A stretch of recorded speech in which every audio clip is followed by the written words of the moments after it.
nos échecs, parce que Dieu, c'est seulement un Dieu du dimanche dans ma vie.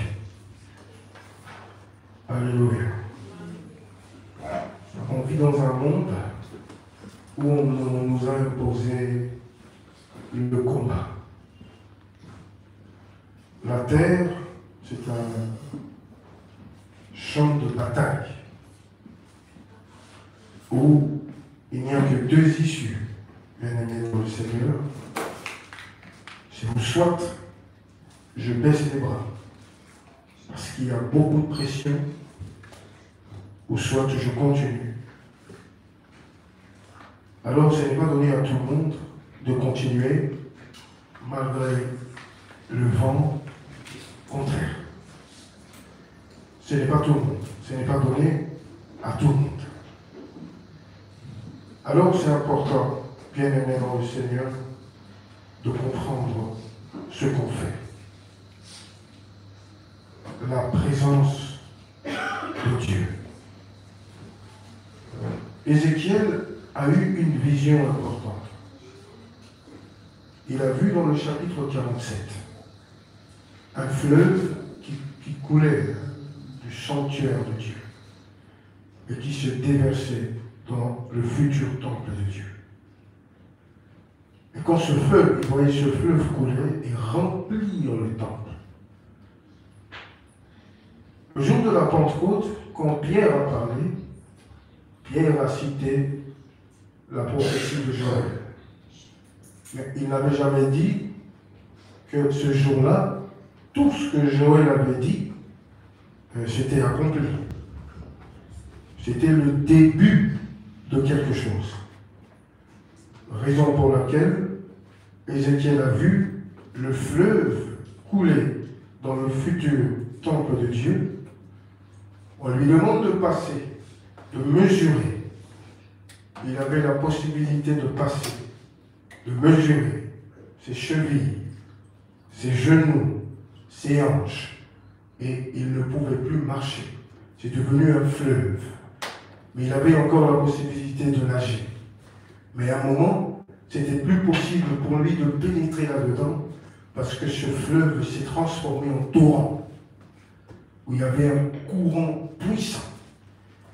Et c'est très dangereux de nager au milieu de ça, parce que c'est vraiment au péril de la vie. Et ça, c'est très important. Je veux qu'on comprenne du fleuve à un torrent, c'est-à-dire une force terrible. Et Jésus a dit que celui qui a soif, qu'il vienne et qu'il boive. Des fleuves d'eau vive couleront sur ça. Il nous parle d'un mystère.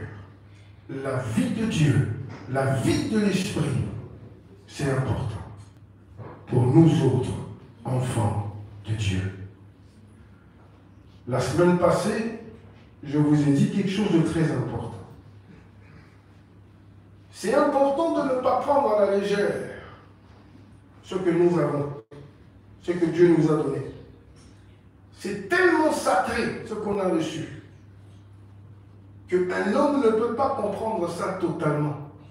C'est pour ça que Ézéchiel a vu un fleuve qu'on ne pouvait plus. C'était plus possible de nager, impossible. Donc on commence par les chevilles, genoux, hanches, un fleuve et finalement un torrent. Voyez, une personne qui n'arrête pas de progresser et d'aller vers l'avant. L'absence de l'esprit, l'absence de sa présence. Le contraire de tout ça, c'est tout simplement les ténèbres ou l'obscurité profonde qui fait qu'aujourd'hui, la Bible le confirme, que la terre entière, le monde entier est sous cette domination, c'est-à-dire la nuit. C'est la nuit totale. Voyez. Et nous autres, on doit comprendre qui on est et qu'est-ce que Dieu nous a donné pour lutter au milieu de tout ça. Voyez. Et c'est important de comprendre ça. Quand on se lance avec Dieu, ce sont les principes, les règles que Dieu nous donne, des choses vraiment à respecter. On verra 2 exemples aujourd'hui. On va tenter de comprendre ça. Vous voyez, 2 exemples qui vont nous aider à grandir avec Dieu et à toujours évoluer avec Dieu. 1 Samuel, chapitre 4.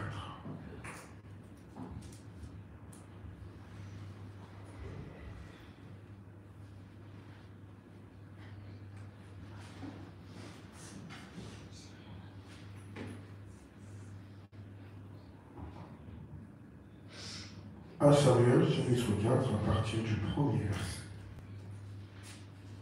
1 Samuel 4, je lis au nom de Jésus. La parole de Samuel s'adressait à tout Israël. Israël sortit à la rencontre des Philistins pour combattre.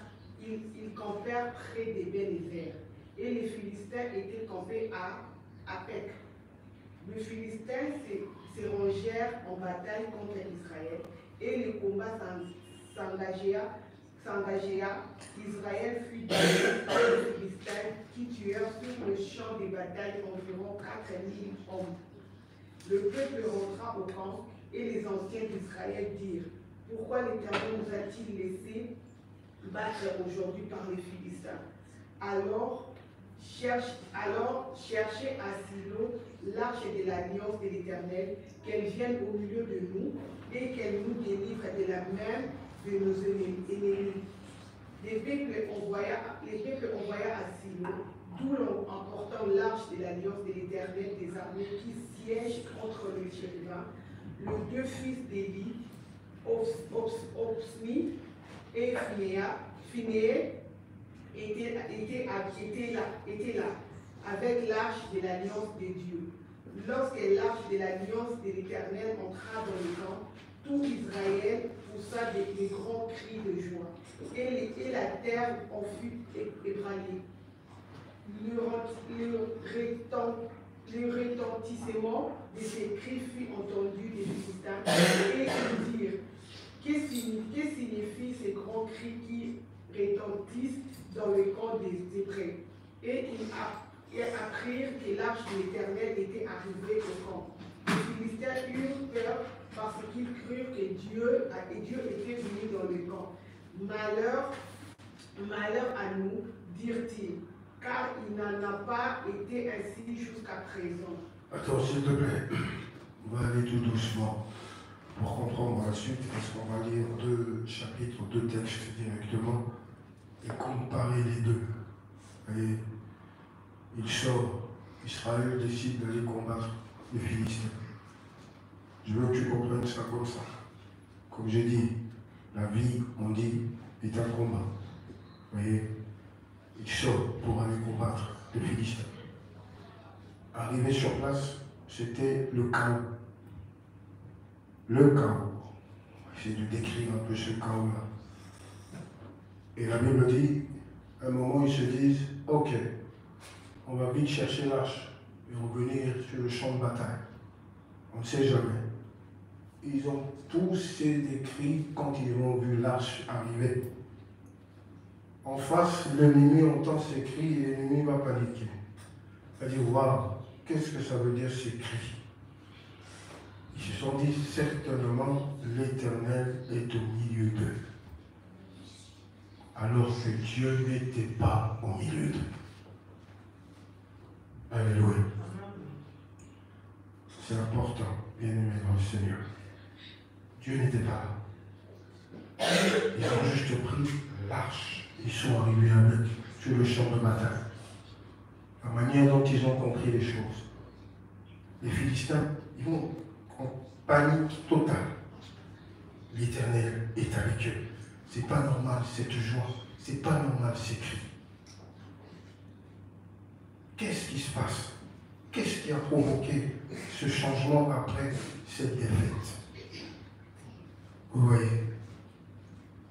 Et finalement, Dieu n'était même pas là.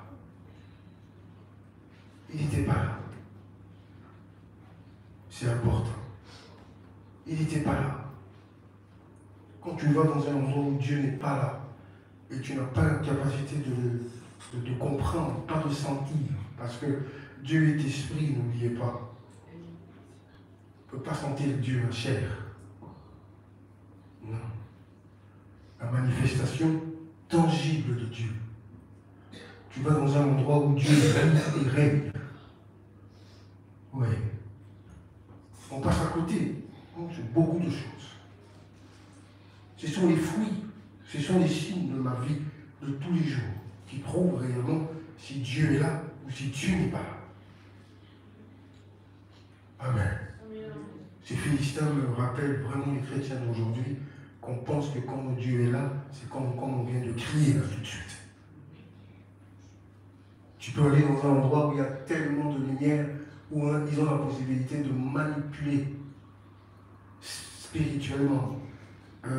Ceux qui sont sensibles peuvent aussi pleurer, alors que Dieu n'était pas là. Amen. Amen. On va comprendre ça. Un petit rappel pour certaines personnes. On se lance dans beaucoup de choses, des défis incroyables dans la vie. Et c'est important de comprendre la présence de Dieu. Continuez la lecture. Les Philistins eurent peur parce qu'ils crurent que Dieu était venu dans le camp. Malheur à nous, dirent-ils, car il n'en a pas été ainsi jusqu'à présent. Malheur à nous, qui nous délivrera de la main de ces dieux puissants. Ce sont ces dieux qui sont frappés, ce sont ces dieux qui ont frappé les Égyptiens de toutes les sortes de plaies dans les déserts. Fortifiez-vous et soyez des hommes. Fortifiez-vous et soyez des hommes. Philistins, de peur que vous ne soyez asservis aux Hébreux comme ils vous ont été asservis. Soyez des hommes et combattez. Les Philistins livrèrent bataille et Israël fut battu. Chacun s'enfuit dans sa tente.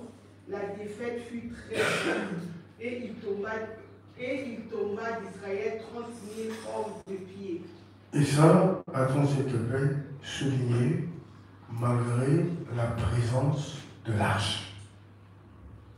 Alléluia. Battu à plat couture. Oui.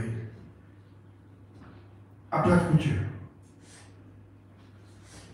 La première pensée, c'est quoi? C'est toujours de dominer. De dominer. De contrôler. C'est ça. Le perdant est totalement assujetti, contrôlé, dominé par le vainqueur. Et ça a toujours été la motivation suprême de Satan. C'est d'enchaîner les âmes, c'est de le contrôler et de le bloquer. Oui. Et de barrer la route à toute vie spirituelle. Parce que sans cette présence, sans cette huile, il n'y a pas d'espoir. Il n'y a même pas une lueur d'espoir. Tous des esclaves, soumis à une puissance incroyable. Oui. Et comment faire pour quitter cette vie spirituelle minable, cette ambiance spirituelle bizarre? Continuez la lecture. L'arche des dieux fut prise, et eux, les deux fils d'Élie, Ophni et Piné, moururent. Ça c'est très grave. L'arche de Dieu fut prise. C'est très grave, ce n'est jamais arrivé. Pourquoi Dieu a laissé faire?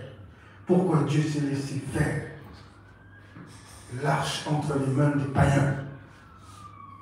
Continue. Un homme de Benjamin accourut du champ de bétail et vint à Silo le même jour, le vêtement déchiré et la tête couverte de terre. Lorsqu'il arriva, Élie était dans la tente, assis sur un siège près du chemin, car son cœur était inquiet pour l'arche de Dieu. À son entrée dans la ville, cet homme donna la nouvelle, et toute la ville poussa des cris. Élie, entendant ces cris, dit: que signifie ces tumultes? Et aussitôt l'homme vint apporter la nouvelle à Élie. Or, Élie était âgé de 98 ans. Il avait les yeux fixes et ne pouvait plus voir. L'homme dit à Élie: j'arrive du champ des batailles et c'est du champ des batailles que je me suis enfoui aujourd'hui. Élie dit: qu'est-ce qui s'est-il passé? Qu'est-ce qui s'est passé, mon fils? C'est lui qui apportait la nouvelle dit, en réponse: Israël a fui devant les Philistins et le peuple a éprouvé une grande défaite. Et même tes deux fils, Ophni et Piné, sont morts. Et l'arche des dieux a été prise. À peine eut-il fait mention de l'arche des dieux qu'Élie tomba son visage à la renverse à côté de la porte. Il s'est rompu la nuque et mourut. Car c'était un homme vieux et pensa qu'il avait été juge en Israël pendant 40 ans. Sa belle-fille, femme de Phiné, était enceinte et sur le point d'accoucher. Lorsqu'elle entendit la nouvelle de la prise de l'arche de Dieu, de la mort de son beau-père et celle de son mari, elle se courba et accoucha, car le douleur la surprit. Comme elle allait mourir, les femmes qui étaient auprès d'elle lui dirent: ne crains point, car tu as enfanté un fils. Mais elle n'y répondit pas et n'y fit pas attention. Elle appela l'enfant Ichabod, en disant: la gloire est bannie d'Israël. C'était à cause de la prise de l'arche de Dieu et à cause de son beau-père et de son mari. Elle dit: la gloire est bannie d'Israël, car l'arche de Dieu est prise. Parole du Seigneur. Voyez, la gloire est bannie d'Israël, car l'arche de Dieu a été prise. Oui. Quand vous lisez ce chapitre, on reviendra, parce qu'on va lire un autre maintenant, pour comparer les deux et vous donner quelques clés très importantes pour réussir à traverser malgré les obstacles et les montagnes qui nous entourent. Satan n'a qu'un seul but, c'est de nous détruire. Ça c'est sûr et certain. Caïn a été ciblé, Abel a été ciblé par Caïn. Le but, c'était de l'assassiner, parce qu'il représentait quelque chose de bien sur la terre. Et Isaïe 59 le dit clairement. Dieu qui se plaint, qui se lamente de ce qu'il voit sur la terre. Comment les choses ont changé. Comment les choses ont une mutation profonde qui fait qu'aujourd'hui, les gens sont perdus et perturbés. Le mal domine partout. On voit que le bien perd du terrain. Ça n'existait même plus à l'heure qu'il est. Tellement on nous a présenté une image. On nous a présenté un modèle. Et c'est important pour nous, enfants de Dieu, de ne pas tomber dans le panneau. Regardez, malgré la présence de l'arche, le chapitre 4 de 1 Samuel nous parle d'une histoire exceptionnelle. Comment un enfant de Dieu qui a le Saint-Esprit, qui vient à l'église, mais qui subit les aléas de la vie. Oui.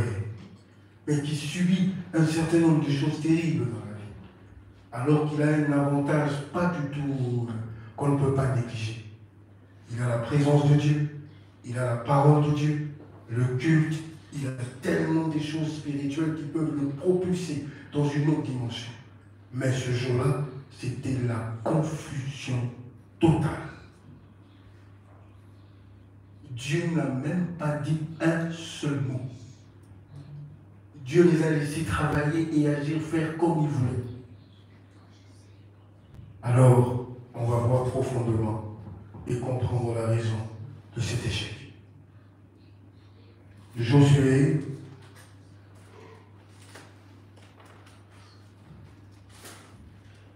le chapitre 3.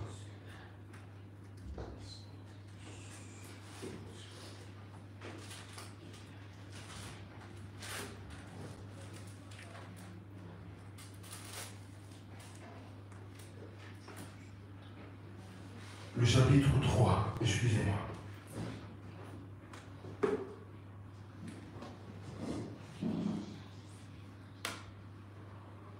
Lis à partir du premier verset. Josué 3, premier verset du nom de Jésus. Amen. Josué s'étant levé des bons. Suivez très bien la lecture. Et avant que je ne dise quoi que ce soit, le Saint-Esprit lui-même vous ouvre les yeux et voit la différence. Les deux histoires. C'est important. Et c'est là qu'on va trouver les clés pour aider chaque personne dans sa vie, dans ses combats, dans ses défis, dans sa vie quotidienne. C'est important. Vous voyez? La confusion, ce n'est pas pour nous, bien-aimés de Dieu, mais bien pour nos ennemis.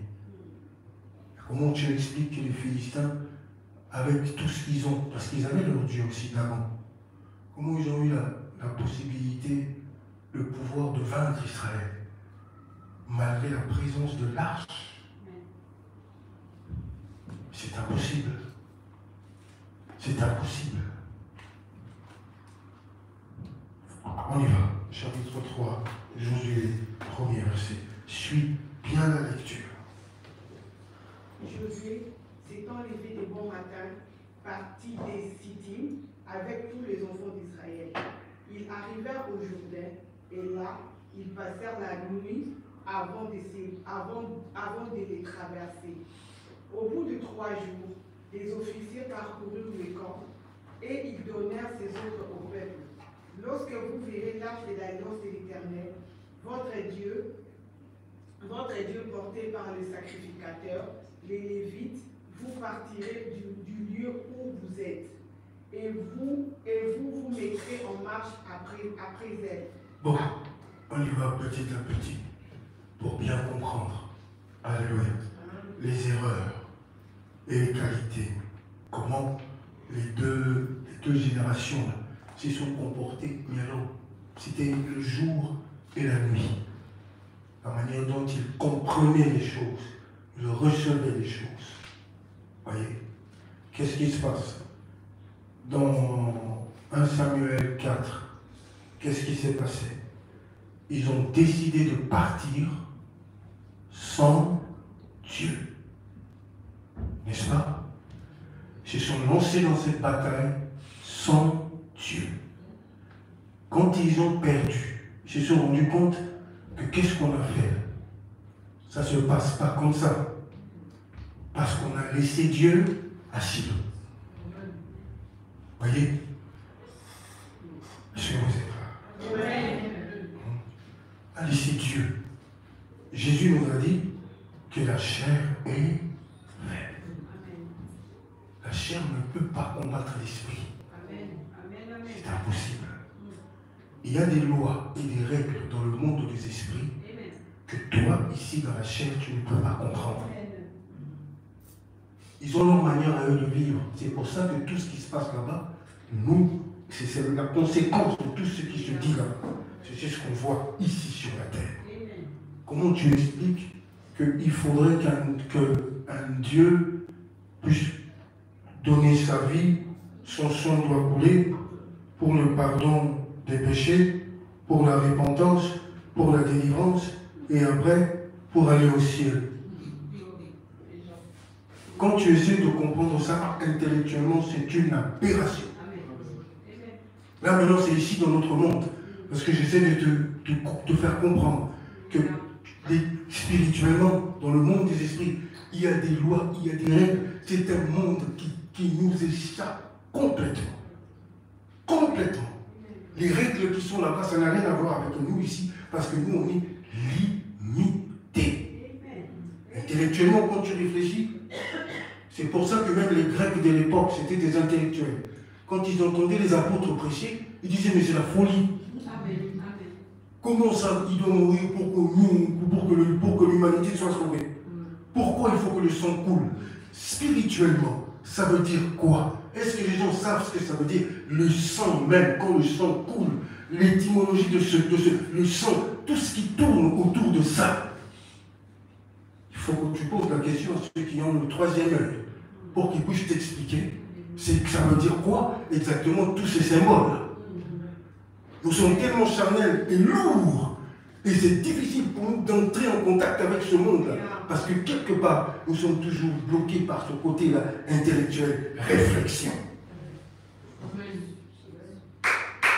Oui.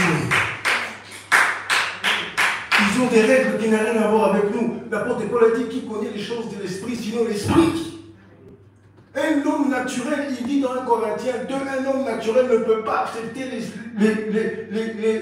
la pensée de l'esprit, parce que c'est une folie pour lui. Un homme animal encore moins, parce qu'il n'a pas cette capacité-là. C'est par l'Esprit de Dieu que nous avons la possibilité de comprendre ça. Et Dieu l'a dit, pour confondre les sages de ce monde, il a voulu sauver le monde par la folie de la prédication. Et quand les gens écoutent la prédication et ils n'ont pas accès, ils ne peuvent pas comprendre toutes ces choses parce que c'est une folie, quoi. On nous dit des choses qui nous dépassent. Oui. Et sans l'Esprit de Dieu, on ne peut pas comprendre ça. Et un chrétien charnel n'a pas non plus la possibilité d'aller plus loin. Car l'apôtre Paul le dit clairement, que s'il n'y a pas cette dimension-là chez les chrétiens, 1 Corinthiens chapitre 3, il le dit clairement, c'est parce que vous êtes encore charnel. Vous ne comprenez encore rien, vous avez encore besoin de lait. Vous êtes très très loin de cette réalité. Et celui qui ne comprend pas ces choses-là, souligne, subit. Parce que l'ignorance peut t'emmener, mais alors à accepter l'inacceptable. L'ignorance de ces réalités-là spirituelles a coûté très cher à Job. Parce qu'il ignorait toutes ces réalités-là. Et parfois, quand on vient vers Dieu, c'est ça, le message central, qu'il faut comprendre que cette salle nous sert à ça. Dieu descend et il nous bénit, et c'est tout. C'est quoi un culte pour toi? Ça représente quoi un culte pour toi? Si tu comprends ça charnellement, c'est normal, tu vas limiter Dieu. Tu vas limiter ce qu'on reçoit du Seigneur. Quand on a célébré Dieu, on lui a dit je t'aime, ainsi de suite. Si tu t'ouvres les yeux pour voir ce qui se passait spirituellement pendant ton prière, là c'est différent. Parce que l'homme aime ce qui frappe aux yeux. Israël a crié, ils ont dit, Dieu est au milieu d'eux alors que Dieu n'était même pas là. C'est pas parce qu'ils ont fait ça, ils ont sauté, ils ont dit des choses que Dieu est réellement avec eux. Oui. Ils ont laissé Dieu et lâche parce que ça ne leur disait absolument rien. Ils n'étaient pas habitués à ça, à aller vers Dieu, se prosterner, se courber, chercher à écouter, tout ça. Lâche traîner seul assis. Et pendant la bataille, on a perdu. Maintenant, on va aller chercher Dieu. Beaucoup ont fait ça dans leur vie. Et ne continue pas à subir et à dire, tu fais d'abord et tu réfléchis après. Beaucoup de personnes réfléchissent bien, mais après. Pourquoi pas réfléchir? Il y a quelque chose qui ne va pas. Quand tu l'écoutes, mais quand il est tombé, c'est là qu'il comprend. Il réfléchit très bien en ce moment. Mais cette réflexion-là était où quand le mal était couché devant toi? Tu sens qu'on réduit ta réflexion, là. Tu ne vois plus loin, tu ne vois que le fruit, tu ne vois que c'est la situation, elle est là en face de nous. Mais dès que paf, là tu sens la réflexion, elle est très loin. C'est fini, ainsi de suite. Non, c'est important. Alors, ça c'était déjà la première erreur. Mais ici, la sœur nous a aidés et on a compris. Qu'est-ce qui s'est passé? Ils ont dit, l'arche passe devant.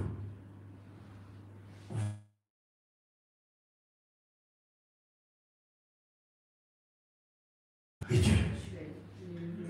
Tu ne peux pas combattre un esprit, toi. C'est impossible. C'est pour ça que je vous ai déjà préparé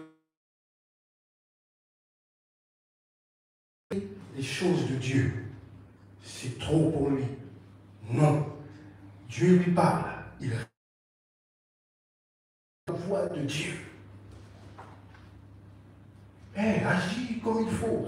Non.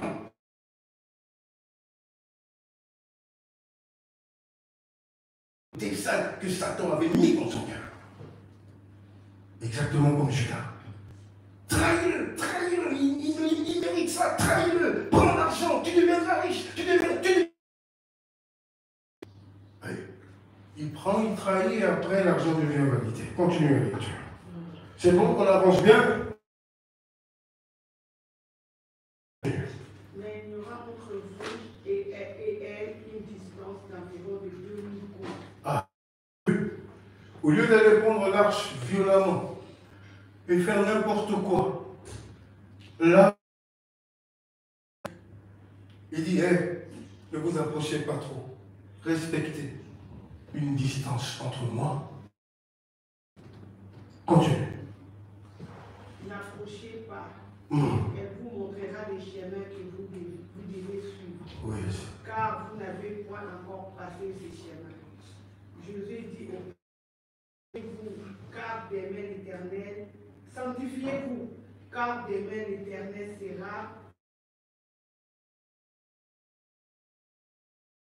dit au sacrificateur, portez l'arche de l'alliance et passez devant le peuple.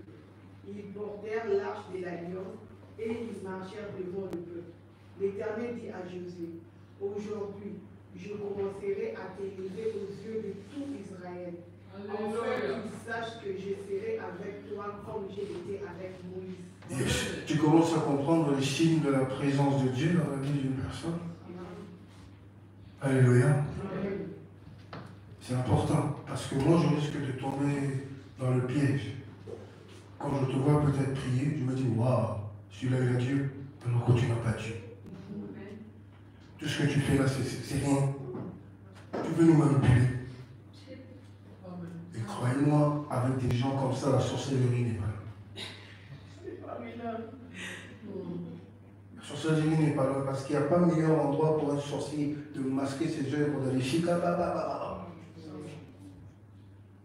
C'est là-bas que tu le vois masquer ses œuvres. Oui. Est-ce que c'est vraiment ça, Dieu? Est-ce qu'on peut réduire, bloquer Dieu, étouffer Dieu dans ça? Voyez? C'est important. On va comprendre les signes quand Dieu est d'accord avec toi, quand Dieu n'est pas d'accord avec toi. C'est important. C'est une clé que je te donne, n'oublie jamais. Mais d'abord, tu dois apprendre à comprendre quand Dieu est là et quand Dieu n'est plus là. Quand Dieu te parle et quand Dieu ne te parle plus. Parce que si tu ne sais pas, même les soi-disant songes que tu fais là, fais attention. La manipulation n'est pas loin. N'est pas loin. Alors, Josué, le signe que Dieu lui a donné exactement comme son père Moïse.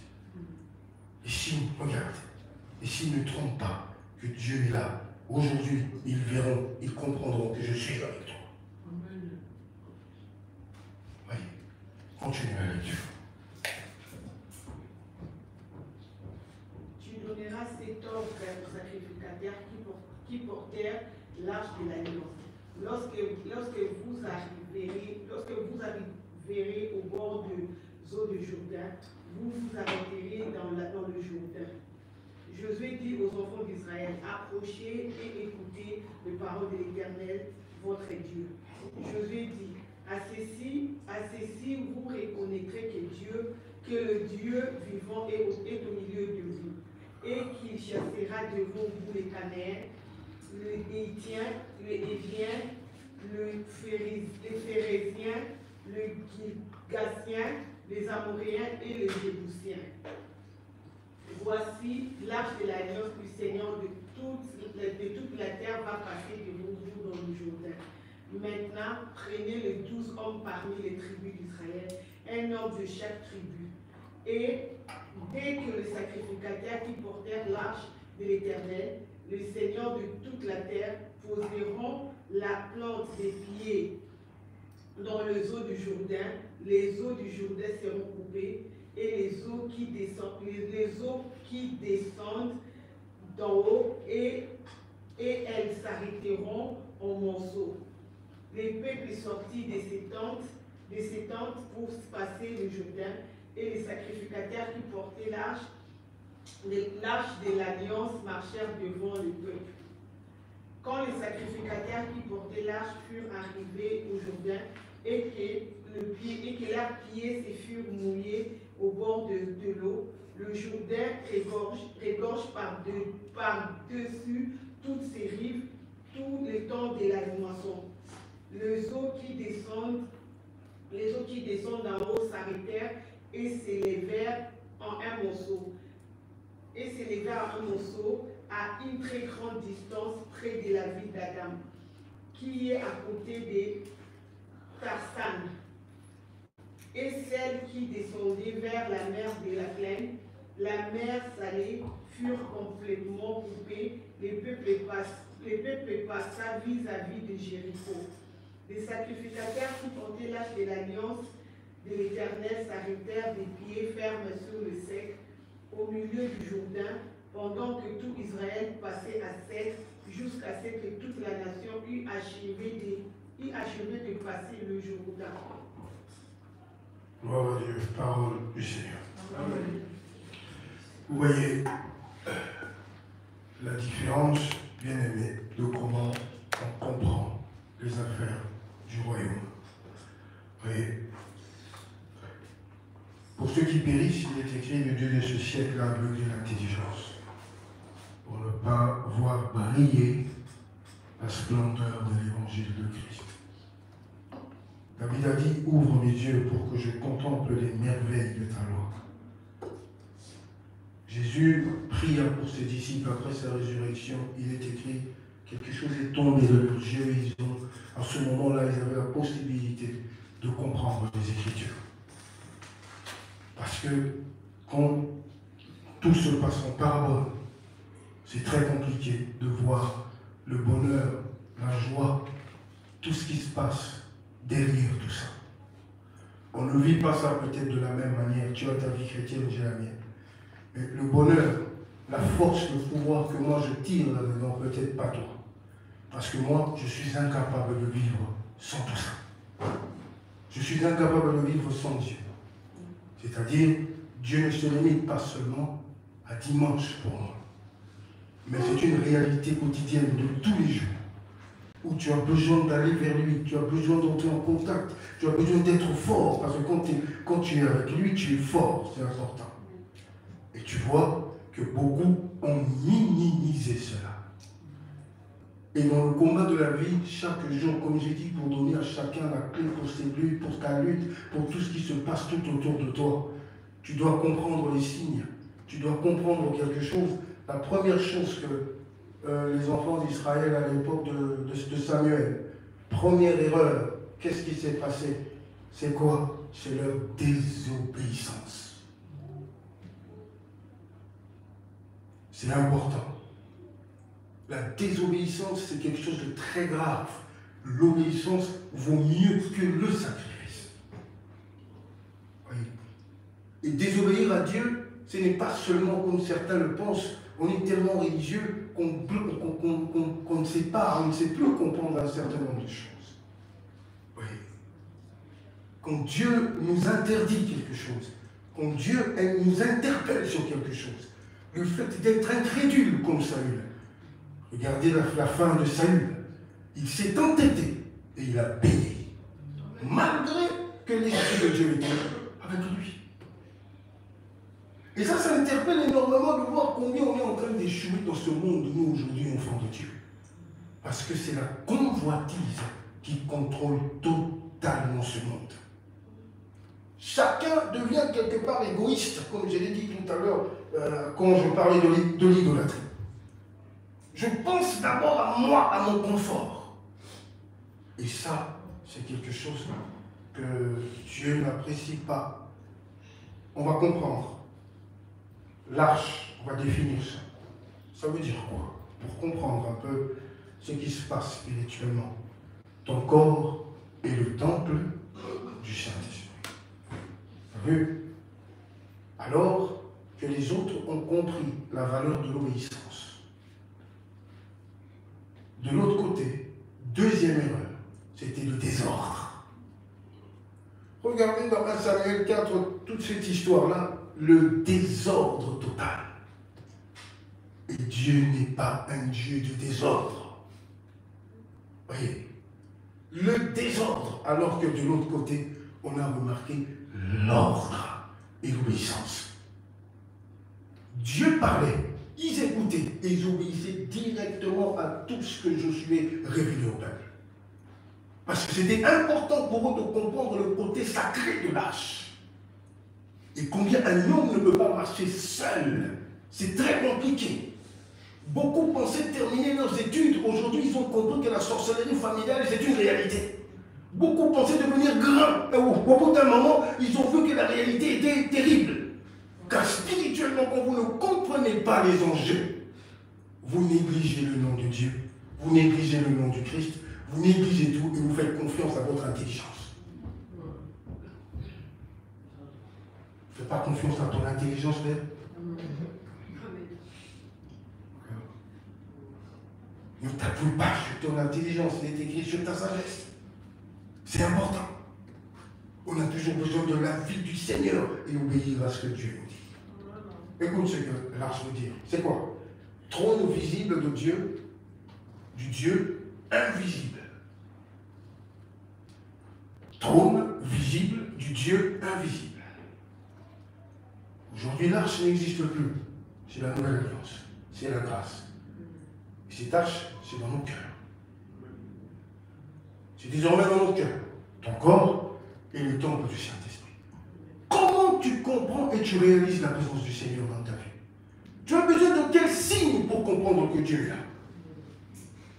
Tu as besoin de quoi autour de toi? Ou sinon, religieux, quand on va dans un culte ou dans un endroit comme ça. Ou quand on est en ligne, c'est là que je réalise que Dieu est là. C'est quoi la relation que j'ai réellement avec Dieu? Dieu est un étranger dans ma vie? Ou bien il vit réellement en moi? Si Dieu a fait de son cœur, de mon cœur, son trône, Salomon avait compris.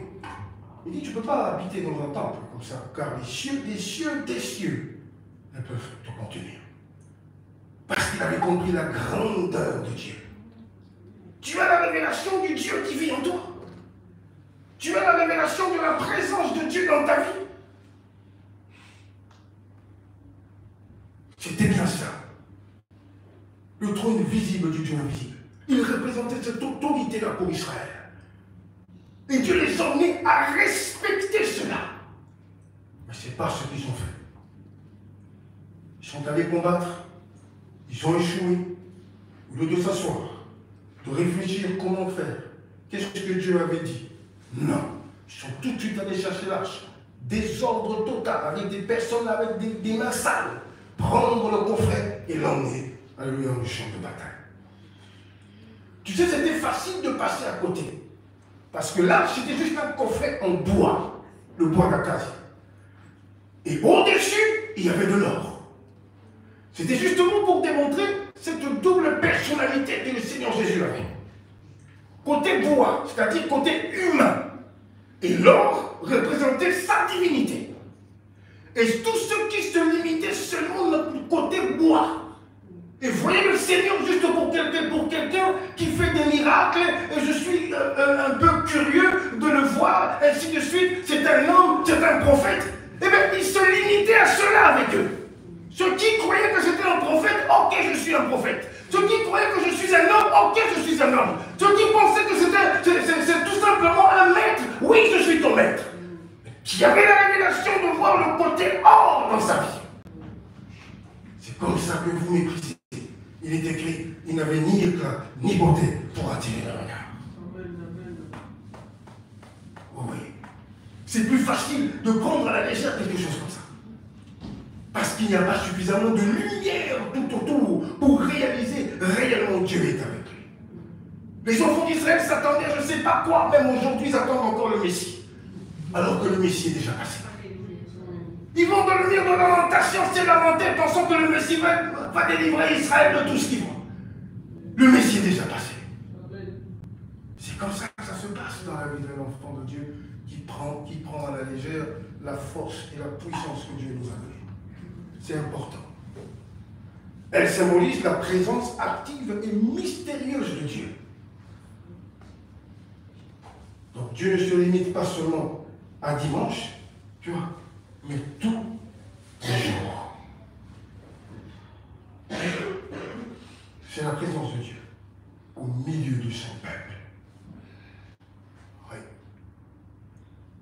Et c'est très important. Alors, ils ont obéi à Dieu et ils ont bu les fruits.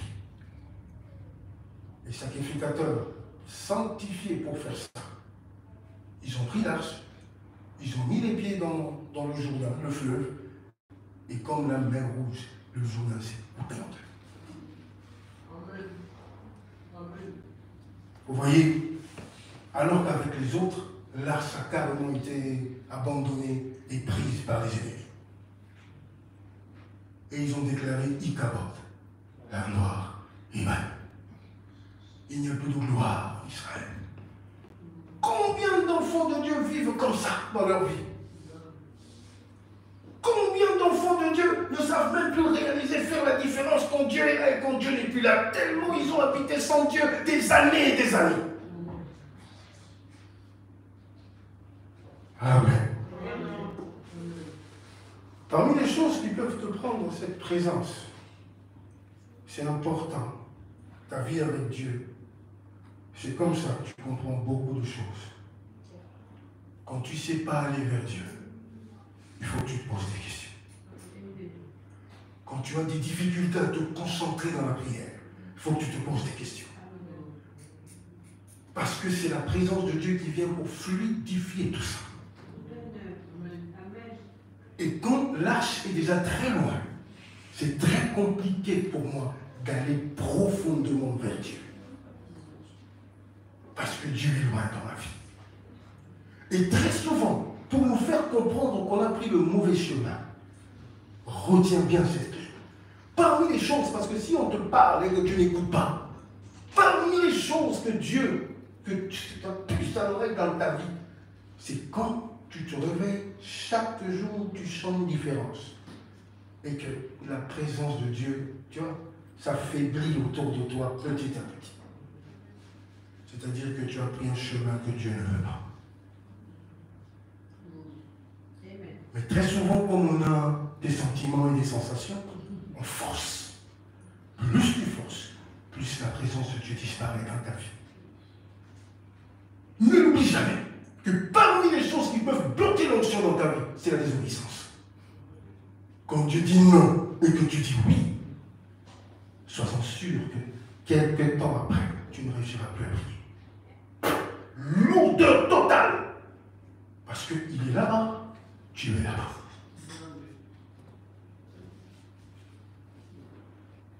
Tu es là-bas, très loin de lui.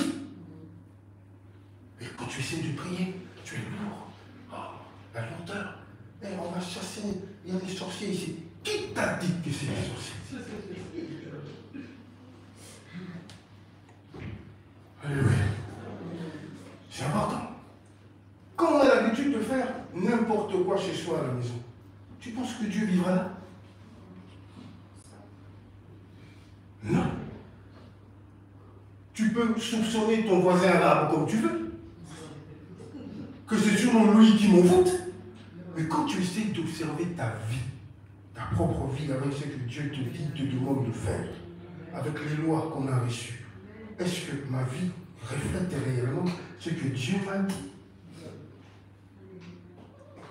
Oui, j'ai une part de responsabilité. Parce que je viens coucher avec un homme ici chez moi. Ça fait fuir la présence de Dieu.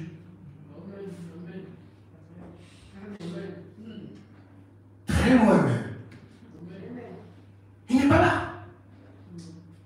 Tu sens que la lourdeur commence à la maison. Qu'est-ce qui ne va pas? Mais ici, j'arrive plus à prier.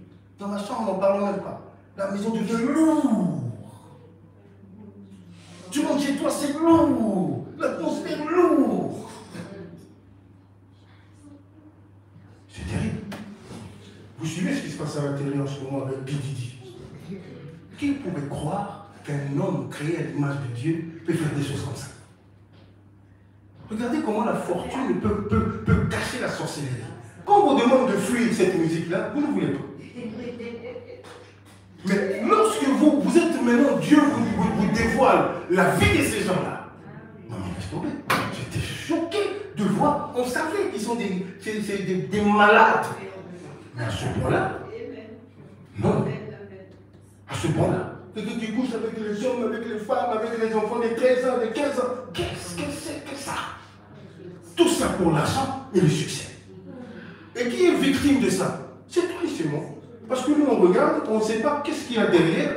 Lui, il va s'appuyer sur Satan. Et Satan lui dit, écoute, moi, je ne te donnerai rien gratuitement.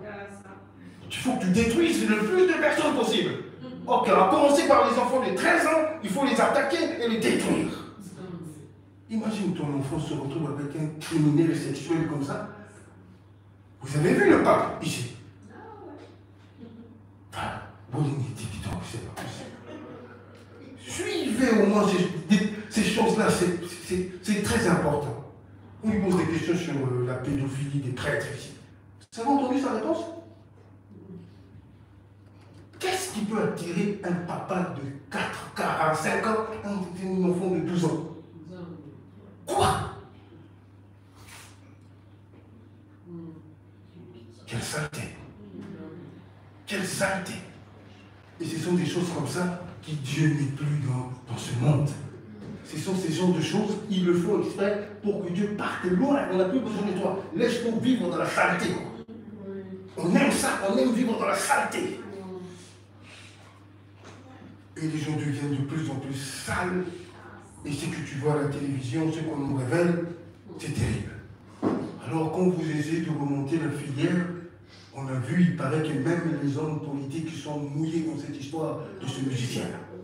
Donc ils vont dans sa maison faire des orgies, coucher avec des femmes et des hommes et des enfants. C'est incroyable, bien-aimé. Et il sort de là, tu le vois avec sa cravate, bon, déclaration, moi, en tant que ministre, pédophile.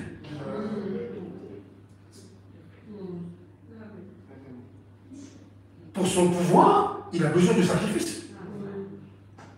Nous, on voit qu'à la télé, voilà, cravate, alors ce sont les fils de Satan. Leur pouvoir vient de Satan. Et pour ça, ils doivent des pratiques incroyables. Incroyables. Oui. Non. Si tu te limites à voir P.D.D., ses lunettes, ses baskets, ses chaussures, ses bijoux, sa chanson, tu fanes. Qu'est-ce qui est caché derrière? Qui est caché derrière? Une saleté. Mais j'ai jamais vu ça.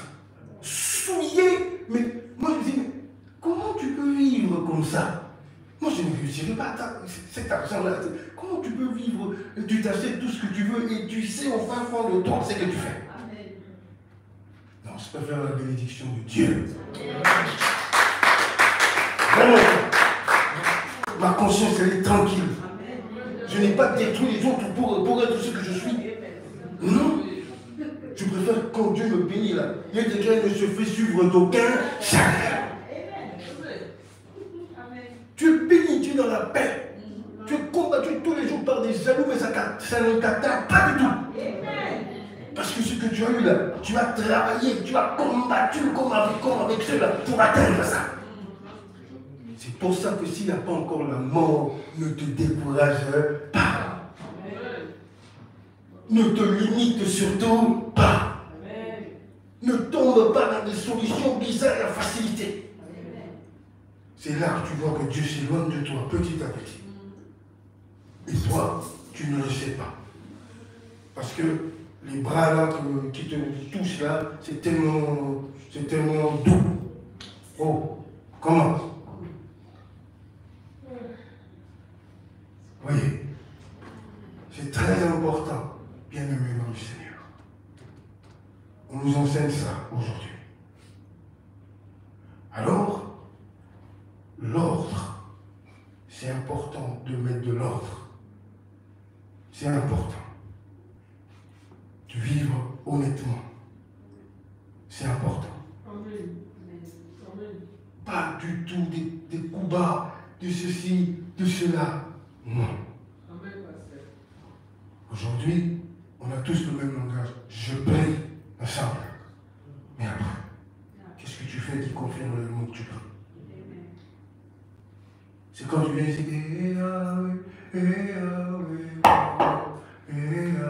et on chante ici, ah voilà, le frère là il chante tellement bien, non, lui il a Dieu. C'est même pas vrai. Parce que si tu as Dieu dans ta vie, les signes ne trompent pas. Tu vas vers lui facilement. Tu ne vas pas combattre comme ça pour lire ne serait-ce que 2 versets. Que 2 versets. Oui. Parce que c'est là-bas que Dieu t'emmène pour grandir, pour croître, pour être en communion, en contact avec lui, pour réussir tous ces obstacles, ces combats qui sont en face de nous. Je vous ai dit que c'est spirituel. Oui. La fin d'une chose vaut mieux que son commencement. Beaucoup commencent mais ne finissent pas parce qu'il y a des problèmes spirituels. Si tu laisses Dieu derrière et que tu fais confiance à ta force, à ta beauté, à ta manière de t'habiller, tu es malheureux, tu es malheureuse. Alléluia. Certains vont jusqu'à se dénuder, à s'habiller n'importe comment, à s'afficher n'importe où. Je suis célibataire, blablabla, blablabla. Qu'est-ce que tu cherches? Tu vas attirer des gens bizarres dans ta vie comme ça. Et on va dire, celle-là, elle est naïve, on va la détruire. Et tu vas, allô? Oh, ben tu sais, j'ai vu ton profil. Non, mais c'est pas vrai. Des gens comme toi, ça existe toujours. Je suis fâché sur toi. C'est comme une lumière qui est passée. Ah bon? Oui, c'est oui. Ah, mais oui. Franchement, comment tu t'appelles? Ah, mais tu m'appelles. Oh, quel prénom. Ça m'emporte. Quand je parle avec toi, je suis ailleurs. Waouh, il parle bien, il me comprend, on se connaît. Quand il me parle, je me sens bien. Franchement, je me sens bien quand il me parle. Quand tu n'as pas encore vu Satan agir dans la vie d'une personne. Quand Lucifer se présente lui-même, c'est pas ce qu'on me fait croire ici. Lucifer, c'est une créature magnifique. Et quand il vient vers toi, non, bien aimé. Respecter les règles. La patience, c'est quelque chose d'important. Ils ont fait des choses selon Dieu et le mur de Jéricho est tombé. Ils n'ont pas réfléchi, non, Josué, qu'est-ce que tu me chantes là? Tu penses vraiment que la mer, le Jourdain peut se couper en deux? Non, arrête avec ça, prenons les armes et on va attaquer. Ils allaient échouer. Amen. Amen. Suivez-moi. Faites 7 tours, tournez 7 fois. Chaque jour. Et pendant ce temps, les militaires, les soldats de Jéricho, ils étaient là en train de regarder chacun en jeu. Oh, qu'est-ce que ces gens-là font? Tourner dans le silence. Je vous ai dit que les règles spirituelles, c'est la même chose avec les règles d'ici. Et eux, pendant qu'ils les voyaient tourner, ils se sont dit, ah, ils étaient devenus fous. Qu'est-ce qu'ils font? Ça se passe pas comme ça. Ici, dans le monde, on prend les armes et on attaque. Mais eux, j'ai remarqué qu'ils n'ont pas d'armes, ils n'ont pas de lance, ils n'ont pas de bouclier, ils n'ont rien. Il y a juste un coffret banal devant, et ils sont derrière le coffret, et ils suivent le coffret. Et ils tournent, et ils tournent. Oh, ça veut dire quoi? Ils ont fait confiance à la folie, c'est ça la foi.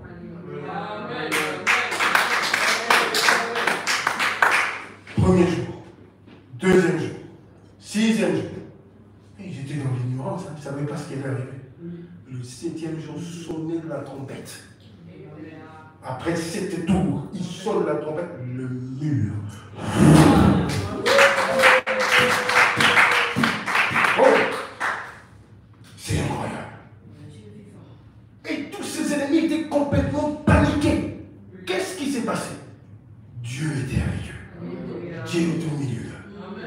Ils ont combattu selon les règles. L'obéissance a payé. Ils ont obéi à Dieu et Dieu a honoré sa parole. Oui. Alors quand les autres c'était un Dieu de désordre, Dieu n'est pas là-dedans. Oui. Ils ont fait des choses désordre total. Total. Alléluia. C'est important. Moi quand on vient me voir des fois, je regarde et dis, waouh, c'est comme ça. Vous demandez des choses, mais vous ne recevez pas. Parce que vous demandez mal. Dans le but de satisfaire vos désirs. Alléluia. Tu ne peux pas venir me demander de prier pour toi alors que tu sais que tu as 3 prétendants. Et tu ne sais pas vers qui aller. Donc tu demandes qu'on prie pour toi. Mais d'abord de l'ordre. Commence d'abord par mettre de l'ordre autour de toi. Tu ne peux pas te dire, il y a 3, ça sera le qui épousera Marie. Si le roi ne le veut pas, ça sera toi. C'est comme ça que tu vas faire ton choix. Alléluia. Là, c'est pour nous prendre sa vie, prendre son avenir à la légère. Ça sera toi que moi. Oui. Quand on met de l'ordre dans sa vie, c'est différent. On est sûr de son choix. Dieu m'a dit c'est là. Même si les petits détails, c'est pas un problème. C'est pas ce qui compte. C'est le cœur qui compte. Si tu suis le grand Italien, le choix de Dieu, quand Dieu m'a dit c'est là-bas, c'est là-bas. Mais je me suis positionné. C'est important. Il nous a donné la sagesse comme don, on reviendra, l'intelligence, le discernement. Ne nous sommes pas cette sœur qui vient poser la question, pasteur, j'ai envie de déménager. Est-ce que c'est la volonté de Dieu? Waouh! Pardon? Je vais déménager, mais je vais être sûr que c'est la volonté de Dieu, quoi. Le pauvre Caïen, c'est pas possible. Tu peux pas être mari de Magdala jusqu'à ce point. Quelle spiritualité!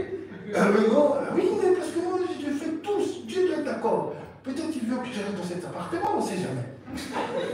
Ah! Waouh! Et tu dis, on a la sagesse, l'intelligence et le discernement. Il faut que tu t'en sers.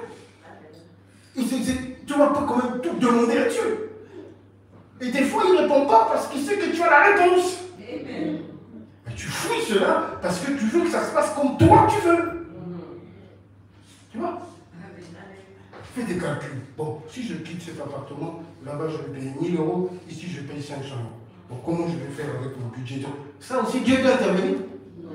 Bon, si tu as envie de prouver tout le monde que toi tu as une filet de 2000 €, vas-y. Vas-y. Les choix dans la vie.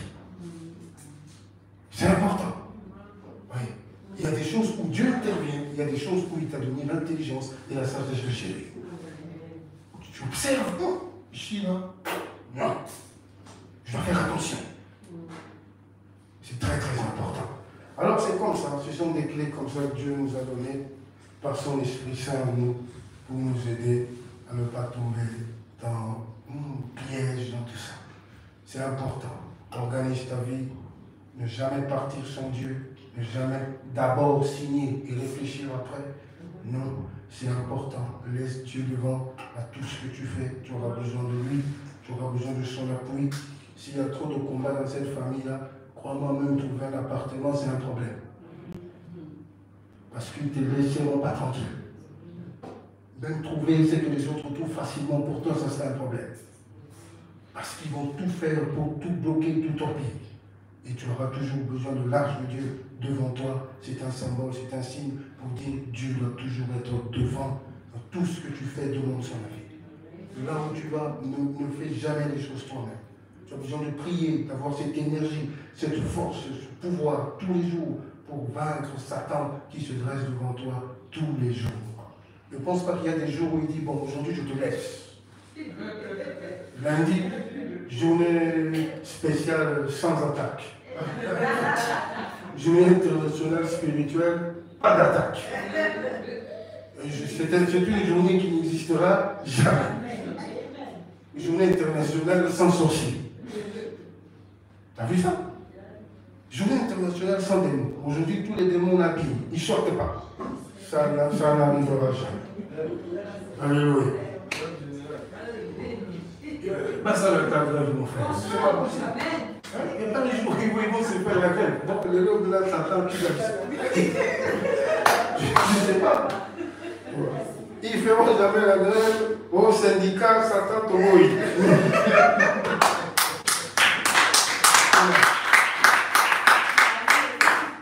Là-bas, il n'y a pas de syndicat. Ils sont programmés pour détruire le monde. C'est ça. Et quand ils le font, ils sont bien. Ils se sentent bien quand ils voient, voilà, j'ai détruit cette famille. C'est bon, pleurez. Non, le dit. Vous jouez là. C'est ça ce qu'ils veulent. Tu vois, quand ils te voient, ils pleuraient. C'est pour ça que j'ai dit à une soeur, essuie d'abord tes larmes avant de me parler. Essuie d'abord tes larmes. Ok. Parce que là, tu es en train de faire plaisir à tes ennemis. C'est ce qu'ils voulaient. Te voir dans cet état. Là, ils se disent, ouais, pleure, encore, pleure. Alléluia. Des fois, quand je pense à ça, je dis, non, je ne vais pas pleurer. Jamais. Je ne peux pas te faire plaisir. Surtout si tu es sorcier là. Tu n'attends qu'un jour au pasteur ne vient plus. Ah, je ne te ferai jamais cet honneur. Jamais. Jamais. Alléluia. Ils ne peuvent pas te voir dans cette faiblesse-là, c'est pas possible. Ce qu'on voulait, voilà ce qui se passe dans sa vie. Non. Bats-toi pour sortir de là, au nom de Jésus. Essuie tes larmes, essuie tout, reste fort, forte. Avec Dieu, nous ferons des exploits et il écrasera nos ennemis. Alors ne laisse pas ce fils du diable qui nous dirige prendre des décisions à notre place. C'est à eux de décider si on doit avorter ou si on ne doit pas avorter. Qu'est-ce que c'est que ça? On est où là? C'est bizarre. Alors là, le monde a changé. Le monde a changé. Bon, pour une fois, le pape a quand même bien parlé, surtout hier à l'œuvre, quand on a voulu le piéger sur l'homosexualité. Alors là, il n'a pas hésité à brûler les oreilles des étudiants. Et quand ils sont sortis de là, je suis déçu. On se croit au Moyen-Âge, quoi. N'importe quoi. Il a dit, peut-être la femme donne la vie plus importante que l'homme. Mais quand la femme commence à prendre la place de l'homme, là, il y a un problème. Ça a choqué tout un pays. Donc finalement, tout le monde est homosexuel ici, ou quoi? Pourquoi quand on dit des choses contre l'homosexualité, ça choque la terre entière? C'est bizarre, ils sont tous homosexuels. C'est incroyable. Ils parlent de liberté d'expression, mais quand nous on dit non à l'homosexualité, c'est un problème. Mais c'est quoi? Chacun est libre de dire ce qu'il veut, de penser comme il veut. Alors pourquoi, quand nous on dit non à l'homosexualité, ça choque? Liberté d'expression. Pourquoi nous on doit toujours dire oui à vous autres, oh gay pride, oh ceci, oh cela? Non. Dieu a créé l'homme, la femme, c'est ça la famille et les enfants. Amen. On va défendre ça jusqu'à la fin. Et le contraire, c'est pas possible. Alléluia. Bon, avec ce genre de déclaration, si je ne viens pas dimanche prochain, vous savez. Que Dieu vous bénisse. Voilà, Dieu, courbe ta tête, on va prier.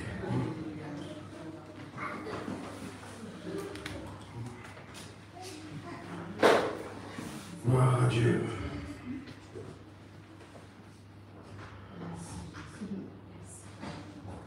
Que ton nom soit sanctifié, Seigneur. Prie le Seigneur, gloire à Dieu, c'est un Dieu d'ordre. Dis Seigneur, je veux toujours être derrière toi, jamais devant toi. Parce que si je suis devant toi, c'est très bizarre. Si je vais derrière toi, montre-moi le chemin. Guide-moi. Jésus a dit, je suis le chemin, la vérité et la vie. Et je vais toujours être derrière toi. Mes choix, partout où je vais, tu vas prier pour tout, remettre tout entre les mains de Dieu. Tes projets, tout ce que tu as voulu faire sans lui, tout ce que tu fais sans demander son avis. C'est important. Prie pour tes projets, prie pour ta vie. Dis Seigneur, je veux toujours faire ta volonté. Jamais ma volonté. Ta volonté seulement, Seigneur. Pas faire confiance à mon intelligence. Mais tu es ma lumière, tu es mon Dieu. Recommande tout entre les mains de Dieu. Seigneur, cette semaine entre tes saintes mains. Seigneur, merci parce que tu m'as déjà précédé. Partout où je mettrai les pieds, je sais que tu es là. c'est que tu m'accompagnes partout. Tu ne me laisseras pas seul. Tu ne me laisseras pas, alléluia, entre les mains de mes ennemis. Tu seras toujours là avec moi. Tu vas m'aider. Ceux qui se sentent faibles déjà spirituellement, qui se sont éloignés de Dieu, dis Seigneur, j'ai compris le message. Cette lourdeur, c'est vraiment le symbole de mon éloignement. Aide-moi, Seigneur, à revenir au nom de Jésus et donne-moi la force, gloire à Dieu. Donne-moi la force, alléluia. Ceux qui sont là, qui passent des moments difficiles, qui traversent des moments difficiles, prie au Seigneur, qui te soutiennent pendant ces moments, que tu ne lâches pas au nom de Jésus, qui est semblable à Dieu. Ceux qui sont attaqués par la maladie, qui sont attaqués par les pensées, qui sont attaqués par beaucoup de choses, demande à Dieu la force de ne pas céder, de ne pas, alléluia, tomber, de ne pas, alléluia, t'affaiblir. Reste fort, reste forte, au nom de Jésus-Christ, alléluia. Demande à Dieu d'être avec toi. Ceux qui sont combattus, prie le Seigneur. Tu dis, Seigneur, c'est ton combat, c'est pas mon combat. Il est écrit dans la parole de Dieu, c'est ton combat, ce n'est pas mon combat éternel. Au nom puissant de Jésus-Christ, combat pour moi, Père éternel. Combat mes ennemis, ceux qui se dressent contre moi, ceux qui se liguent contre moi. Combat, alléluia, mes ennemis. Combat mes adversaires, Seigneur. Je crois en Jésus-Christ que nous sommes plus que vainqueurs. Au nom puissant de Jésus-Christ, alléluia. Tous ces sorciers, tous ces démons qui nous font la guerre, au nom puissant de Jésus, manifeste-toi, Père éternel, au nom puissant de Jésus-Christ, alléluia. Tu es Dieu, Papa, tu es le roi, Seigneur, au nom puissant de Jésus-Christ, alléluia. Il est comparable à Dieu, alléluia. Tu as besoin de ce pouvoir, de cette puissance. Prie, demande au Saint-Esprit de te remplir. Demande au Saint-Esprit de te donner la force. Demande au Saint-Esprit de te donner la joie. Demande au Saint-Esprit de te donner le pouvoir. Au nom de Jésus-Christ, alléluia. Demande cette force-là à Dieu, qui est comparable à Dieu. Béni soit le nom de l'Éternel, alléluia. Le Saint-Esprit qui nous donne la force. Le Saint-Esprit qui vivifie. Le Saint-Esprit, au nom de Jésus-Christ. Le Saint-Esprit, pardon, sang précieux. Le Saint-Esprit, Père, alléluia. Il est écrit, il vous conduira dans toute la vérité. Il vous enseignera toutes choses au nom de Jésus. Prie le Seigneur pour la présence de Dieu dans ta maison, pour la présence de Dieu partout, gloire à Dieu, pour la présence de Dieu sur tes enfants. Dis ma maison est une maison de calme, oasis de calme, au nom de Jésus. Il n'y a pas de division, il n'y a pas de maladie, il n'y a pas de sorciers, ils ne peuvent pas vivre ni cohabiter avec moi, au nom de Jésus. Prie, Dieu, ta présence dans ma vie, ta présence dans ma maison, dans ma famille, sur mes enfants, au nom puissant de Jésus, la présence de Dieu, source de paix, source de joie, au nom de Jésus, source de paix, de prospérité dans ma vie, dans le nom puissant de Jésus-Christ. Prie le Seigneur, gloire à Dieu, qui est comparable à Dieu. Quand il y a la division, Dieu n'est pas là. Quand il y a les querelles, Dieu n'est pas là. Quand il y a toutes ces choses-là, Dieu n'est pas là. Dieu, c'est un Dieu de paix, c'est un Dieu d'ordre. Au nom de Jésus, Seigneur, ta présence dans notre Église, prie le Seigneur, gloire à Dieu, manifeste-toi puissamment, éternel des armées, dans le nom puissant de Jésus, dans le nom puissant de Jésus. Nul n'est comparable à toi, Seigneur. Alléluia. Demande à Dieu l'intelligence, demande à Dieu la sagesse, pour ne plus tomber, gloire à Dieu, dans les ruses du diable. Dis Seigneur, donne-moi la sagesse et l'intelligence, donne-moi le discernement dans ma vie, au nom puissant de Jésus-Christ, alléluia. Car je voudrais, Seigneur, marcher, alléluia, derrière toi, au nom de Jésus, alléluia. Donne-moi l'amour de ta parole, donne-moi, Seigneur, alléluia. Je voudrais aimer ta présence, aimer toutes ces choses-là, alléluia, mais cela viendra de toi, au nom puissant de Jésus-Christ, au nom puissant de Jésus-Christ, au nom puissant de Jésus-Christ.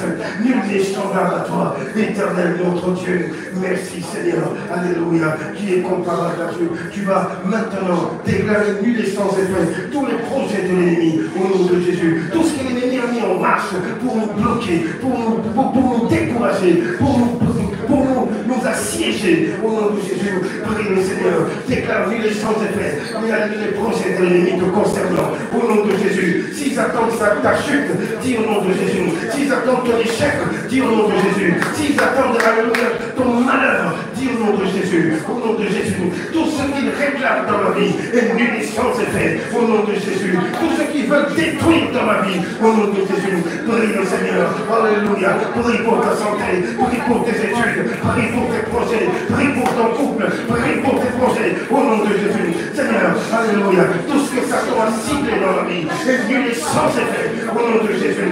Tout ce qu'il a ciblé dans la vie, et il est sans effet. Au nom de Jésus, béni soit le nom de l'Éternel.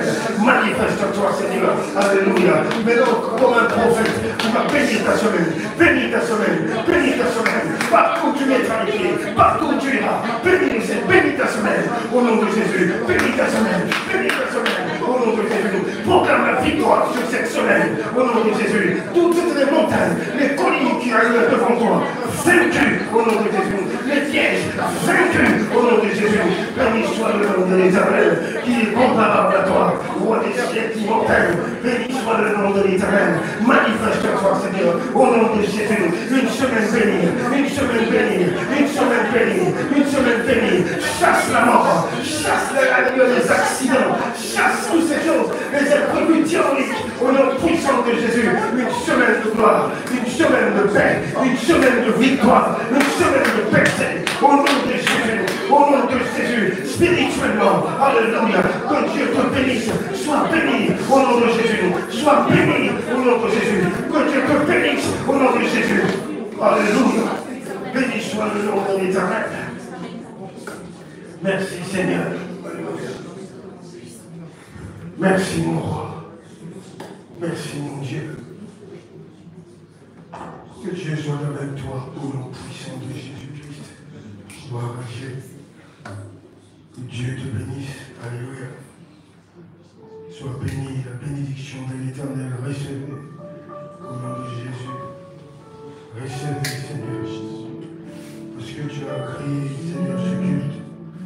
Manifeste-toi, Seigneur. La paix, recevez au nom de Jésus. La guérison, recevez au nom de Jésus. Il soit le nom de l'Éternel. Merci Seigneur. Alléluia. Merci Seigneur. Alléluia. Merci Seigneur. Merci Seigneur. Merci Seigneur. Merci Seigneur. Gloire à Dieu. Merci Seigneur, au nom de Jésus, notre bouclier protecteur. Gloire à Dieu. Au nom de Jésus. Amen.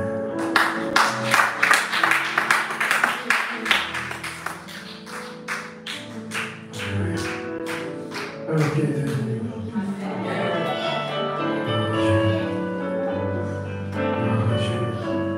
Alors, ne parle pas son Dieu. Gloire à Amen. Gloire à Dieu. Ne laisse pas le traverser.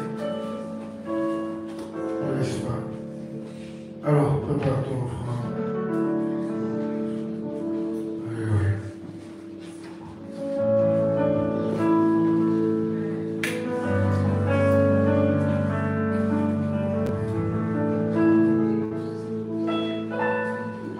Alors je rappelle aux partenaires, comme d'habitude, ça repartit. Dieu compte sur votre fidélité, votre maturité. Gloire à Dieu. Alors on y va. Gloire à Dieu. C'est important de tout faire pour régulariser la situation le plus tôt. Gloire à Dieu. Que Dieu te bénisse au nom de Jésus-Christ.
Gloire à Dieu.